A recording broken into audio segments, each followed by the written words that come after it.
Assalamualaikum warahmatullahi wabarakatuh. Baik, sebelumnya saya ucapkan terima kasih kepada Ibu Fadila Rahmawati atas kesempatan yang diberikan kepada saya. Perkenalkan, nama saya Susilianata, NPM 22203060056. Di sini saya akan mempresentasikan proposal saya dengan judul Pengaruh Penggunaan Media Medbingo terhadap Pemahaman Konsep dan Motivasi Belajar pada Materi Bentuk Dasar Aljabar Siswa Kelas 7.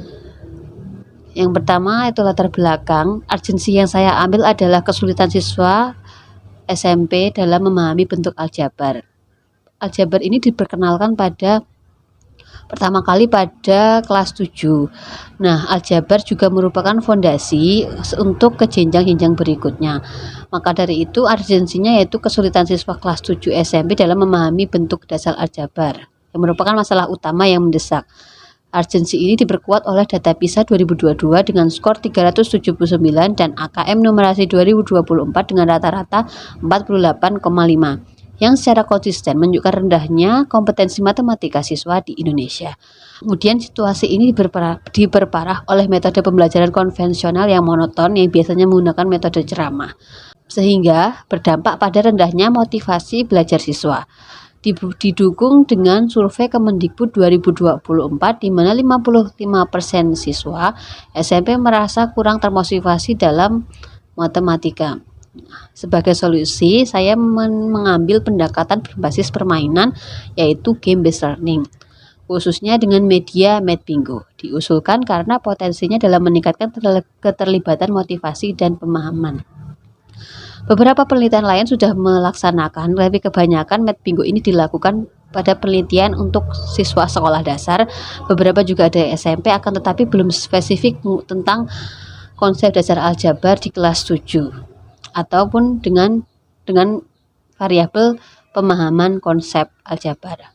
Oleh karena itu, penelitian ini bertujuan mengkaji pengaruh penggunaan media Medbingo terhadap pemahaman konsep dan motivasi belajar bentuk dasar aljabar siswa kelas 7. Kemudian untuk rumusan masalahnya ada 3. Yang pertama, apakah media Medbingo berpengaruh terhadap pemahaman konsep aljabar?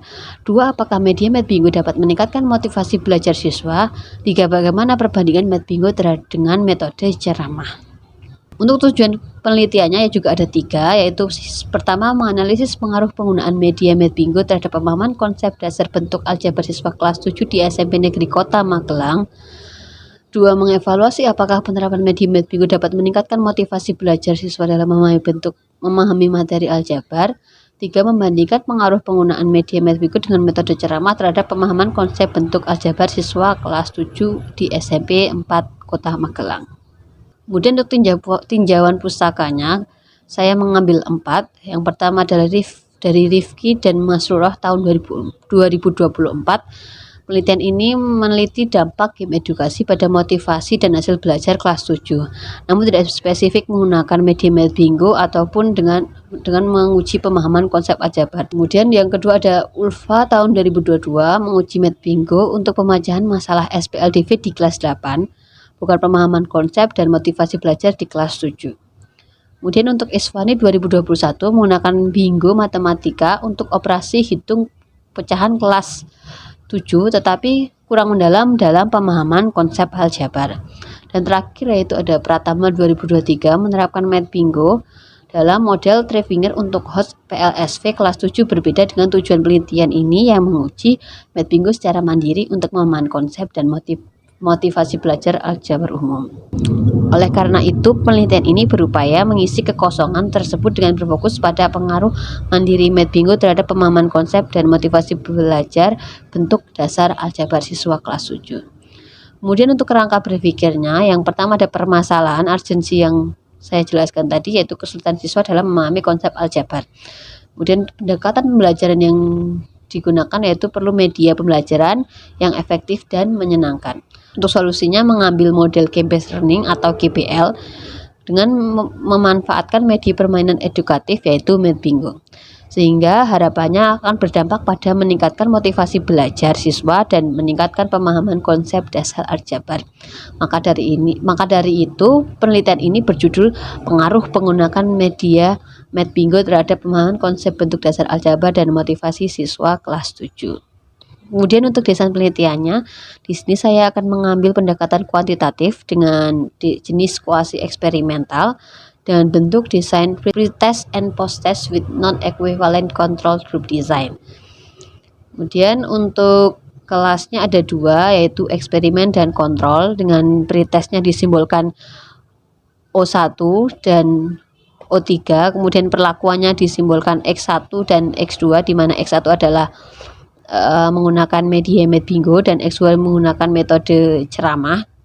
Untuk post-testnya disimbolkan O2 dan O4. Kemudian untuk definisi operational variable, yaitu variabel bebasnya adalah pembelajaran berbasis GPL dengan media bingo dan metode pembelajaran ceramah. Variabel terikatnya yaitu ada pemahaman konsep aljabar dan motivasi belajar. Untuk populasi dan sampelnya, populasinya saya mengambil siswa kelas 7 SMP Negeri 4 Kota Magelang pada tahun ajaran 2024-2025 dan sampelnya menggunakan kelas 7A sebagai kelas eksperimen dan kelas 7B sebagai kelas kontrol menggunakan teknik purposive sampling. Untuk instrumen penelitiannya yaitu ada 1 tes pemahaman konsep aljabar, 2 lembar angket motivasi belajar, dan 3 lembar observasi, 4 dokumentasi, serta lembar validasi instrumen. Untuk teknik pengumpulan datanya yaitu 1 ada tes, angket, observasi, dan dokumentasi. Baik, untuk teknik analisis datanya, untuk analisis data awal, yang pertama yaitu uji normalitas menggunakan uji Lilliefors, kemudian uji homogenitas menggunakan uji Levene, dan 3 uji perbedaan rata-rata jika parametrik menggunakan uji T independen, dan jika non parametrik uji menggunakan uji Mann-Whitney-U. Kemudian untuk analisis data akhirnya masih sama menggunakan uji normalitas dengan uji Lilliefors, uji homogenitas dengan uji Levene, dan 3 uji perbedaan rata-rata dalam kelompok yaitu antar pretest dan post-test dengan uji T berpasangan paired sample t-test jika parametrik dan uji Wilcoxon jika non parametrik. Kemudian yang keempat adalah uji perbedaan rata-rata antar kelompok yaitu antar post-test dengan uji T independen jika parametrik dan uji Mann-Whitney-U dengan jika non parametrik. Dan terakhir adalah dengan analisis gain score. Baik, sekian presentasi proposal yang dapat saya sampaikan. Atas kurang lebihnya mohon maaf. Wassalamualaikum warahmatullahi wabarakatuh.